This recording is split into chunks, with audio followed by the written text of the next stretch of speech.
Hello everyone, कैसे हो आप सभी। आई होप आप सब अच्छे होंगे।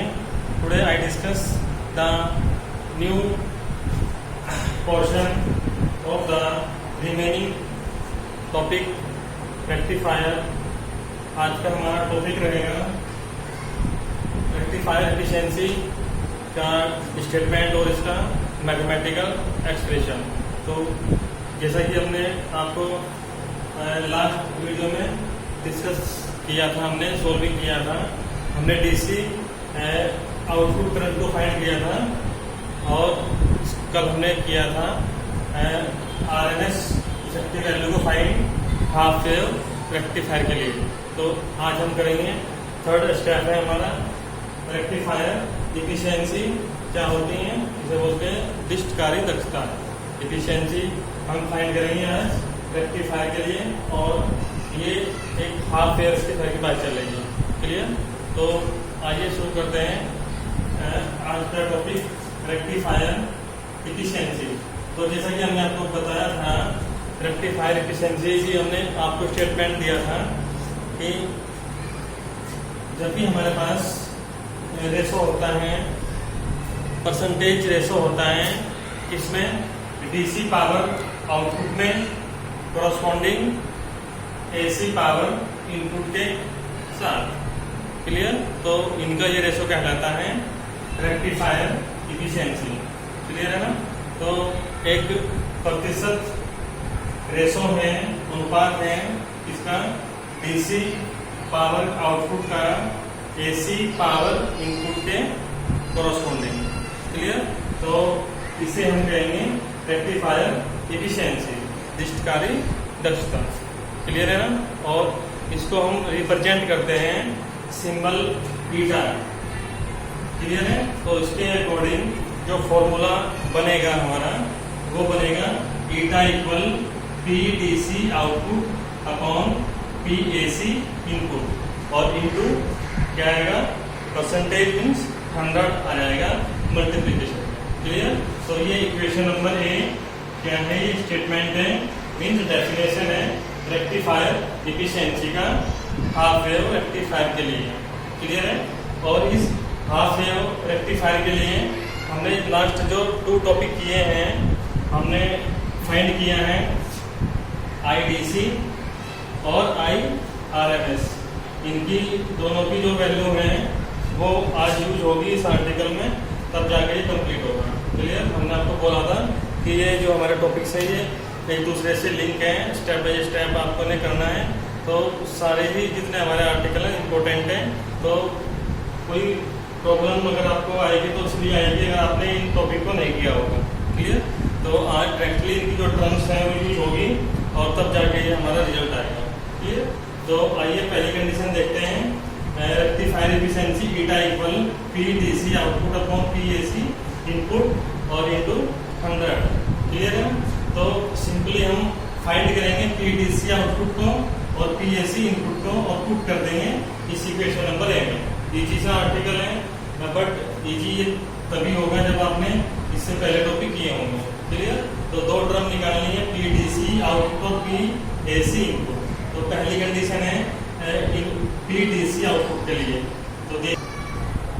तो पहली कंडीशन बनेगी the DC power output across the load resistance RL is given bye. हमने जब आपको रेक्टिफायर वर्किंग की कंडीशन दी थी, उसमें हमने सर्किट डायग्राम बनाया था। तो उसमें हमने लास्ट में आउटपुट वैल्यू लेने से पहले लोड रेजिस्टेंस आरएल क्या किया था, कनेक्ट किया था सीरीज में। क्लियर? तो ये जो डीसी पावर है आउटपुट की, हम इसको फाइंड करेंगे with load resistance RL. Clear? Is given by, तो कंडीशन बनेगी P DC equal I square DC into RL. Equation number 1 आपके पास फॉर्मूला होता है, ये किस कंडीशन से बना है, पावर होता है आई स्क्वायर आर मीन्स करंट और रेजिस्टेंस का, करंट का स्क्वायर और रेजिस्टेंस का मल्टीप्लीकेशन होता है पावर। क्लियर? और भी टर्म्स होती हैं पावर को शो करने के लिए, लेकिन हमें ये चाहिए इन दी टर्म्स ऑफ करंट और रेजिस्टेंस। और यहाँ पे जो करंट है वो डीसी करंट होगी, तो ये हो जाएगा आई स्क्वायर DC और रेजिस्टेंस क्या हो जाएगा RL। तो ये इक्वेशन हमने इस प्रकार मॉडिफाई किया है।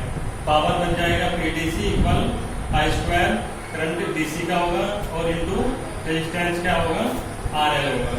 ठीक है, तो इसके अकॉर्डिंग ये हमें जो इक्वेशन है मॉडिफाई करनी है। ठीक है, तो अब जो हमने IDC वैल्यू फाइंड की थी, आउटपुट करंट फाइंड किया था हमने, उसकी जो वैल्यू थी सोल्विंग के बाद कितनी थी, IDC equal I note upon pi. तो ये जो वैल्यू है इसमें डायरेक्ट पुट करेंगे IDC की रिप्लेस में, और PDC हमारा मॉडिफाई होगा PDC equal I note square into RL upon pi square. Clear, क्योंकि इसमें क्या है, इसका स्क्वायर होना है, तो ये बन जाएगा I note square upon pi square. Clear है, तो इक्वेशन नंबर आती है 2, जिसमें वो आर्टिकल किया होगा तो इजी से हो जाएगा, ये PDC निकल जाएगा I square into RL upon pi square. Clear, अब सेकेंड कंडीशन लेंगे हम कि AC की, AC के लिए पावर फाइंड करेंगे इनपुट में, तो उसके लिए कंडीशन देखिए, the AC power input to the load resistance RL is given by. तो ये कंडीशन बनेगी पावर AC की इनपुट के लिए कि AC equal I square RMS RF plus RL। Equation number ये थर्ड, इसमें हम अगेन कोई फॉर्मूला यूज कर रहे हैं, power P equal I square R। ठीक है, P equal I square R, but यहाँ पे जो कंडीशन है AC के लिए हम क्या लेंगे, इसकी रूट मीन स्क्वायर वैल्यू लेंगे RMS में, और रेजिस्टेंस हमारा बन जाएगा RF plus RL, means small resistance RF forward biasing के लिए, और लोड रेजिस्टेंस RL, ये जो सर्किट में लिया हमने, इन दोनों का ये एडिशन होगा सीरीज में, और कंडीशन बनेगी PAC equal I square RMS RF plus RL। Clear, इतना काम आपको उसमें करना है, और इजी से रहेगा ये। DC के लिए आपको फॉर्मूला यूज करना है P equal I square R, और इसमें करना है I स्क्वायर RMS, मीन्स इसमें रूट की स्क्वायर वैल्यू लेनी है, और इसमें लेनी है आपको DC वैल्यू। क्लियर, दोनों जो आर्टिकल थे हमारे सेकेंड और उससे पहले वाला आर्टिकल था, इन दोनों का इस प्रकार से यूज होगा। एक बार आपको RMS शो करना है, एक बार आपको ID शो करना है।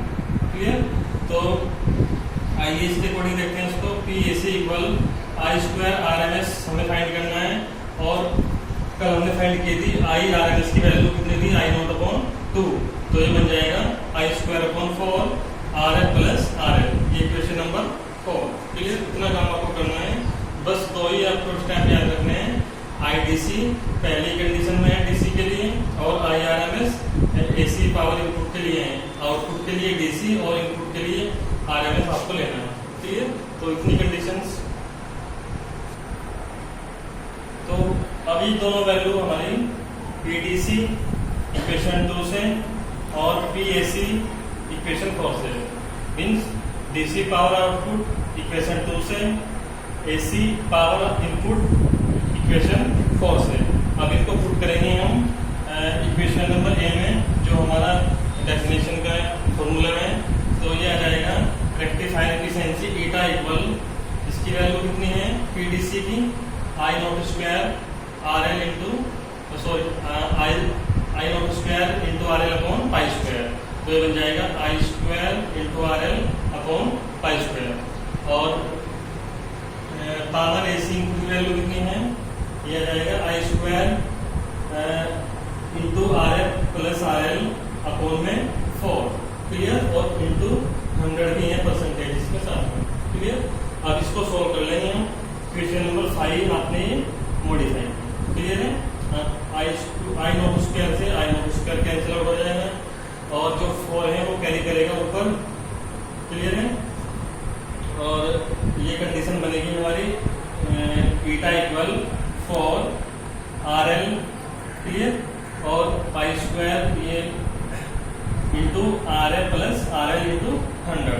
क्लियर, तो इस प्रकार हमने इसको जो टर्म्स कैंसिल होने की कैंसिल कर दी, और रिमेनिंग जो हमारे पास टर्म बची वो आई है eta equal 4 RL pi square RF plus RL into 100। Clear, अब इसमें जो कंडीशन बनाएंगे हम, इसमें RL को हमें कॉमन लेंगे जिससे कैंसिल आउट हो जाए, और उसके बाद जो कंडीशन हैं आइए देखते हैं। हमने RL कॉमन लेनी है यहाँ से, तो ये बनेगा ईटा इक्वल 4RL, ये रहेगा एज इट इज रहेगा, इंटू पाई स्क्वायर, ये बाहर ही है, और RL को हम बाहर करेंगे ब्रैकेट से, और ये बनेगा 1 plus RF upon RL, clear, into 100, clear. ये हमने इसलिए कॉमन लिया जिससे ये RL की वैल्यू कैंसिल आउट हो जाएगा, तो RL से RL कैंसिल आउट हो जाएगा आफ्टर कॉमन, ठीक है। तो ईटा इक्वल आएगा ये 4 इंटू 100, ये आ जाएगा 400 upon pi square 1 plus RF upon RL, clear. तो ये हमारे पास कंडीशन बन चुकी है। अब सेकंड जो स्टेप है उसको देखते हैं। इसमें से जो हमारे पास न्यूमेरिकल्स वैल्यू हैं उसको सोल्व करने के लिए हमने 400 अपॉन पाई स्क्वायर को अलग किया, और इसको सोल्व करके हमने 40.5 वैल्यू आई है हमारे पास। आप सोल्व कर लेना ये चीज़ें। पाई की वैल्यू वही रहेगा 22/7 या 3.14 जो भी लेनी है आपको। पाई इक्वल 22/7 या पाई इक्वल 3.14 ये ले लेना वैल्यू, और इसमें वैल्यू पुट करोगे तो इसको सोल्व करोगे आपको 40.5 आएगा, क्लियर, 40.5, क्लियर। तो ये कंडीशन बनेगी हमारी। तो उसके बाद इसकी वैल्यू लेंगे हम कितनी, 40.5, तो ये बन जाएगा beta equal 40.5 upon 1 plus RF upon RL, clear. तो ये हमारे पास रिक्वायर्ड एक्सप्रेशन है रेक्टिफायर एफिशिएंशिकल हाफ वेव रेक्टिफायर के लिए, क्लियर। तो this is the required expression, और ये आपका इस प्रकार आपको ये आर्टिकल करना है, क्लियर। और इसमें 2 केस हम मॉडिफाई करेंगे। इक्वेशन नंबर 7 के बाद केस फर्स्ट क्या बनेगा, if RF upon RL is very small, अगर ये RF अपॉन RL जो वैल्यू है बॉटम में, अगर ये क्या होगी, स्मॉल होगी, तो सिंपल सी बात है, जब स्मॉल वैल्यू ऐड हो रही है 1 में, तो ये क्या कर लेगा, इसको स्मॉल बना देगा, और उस समय जो रेक्टिफायर एफिशिएंसी है वो क्या होगी, मैक्सिमम होगी, क्लियर, या लार्ज होगी, क्लियर है ना। तो ये कंडीशंस अगर हमारी स्मॉल होगी तो रेक्टिफायर एफिशिएंसी क्या होगी, ज्यादा होगी, क्लियर। और सेकंड कंडीशन में अगर हमने कंडीशन ली है सेकंड केस में, if RF plus RL is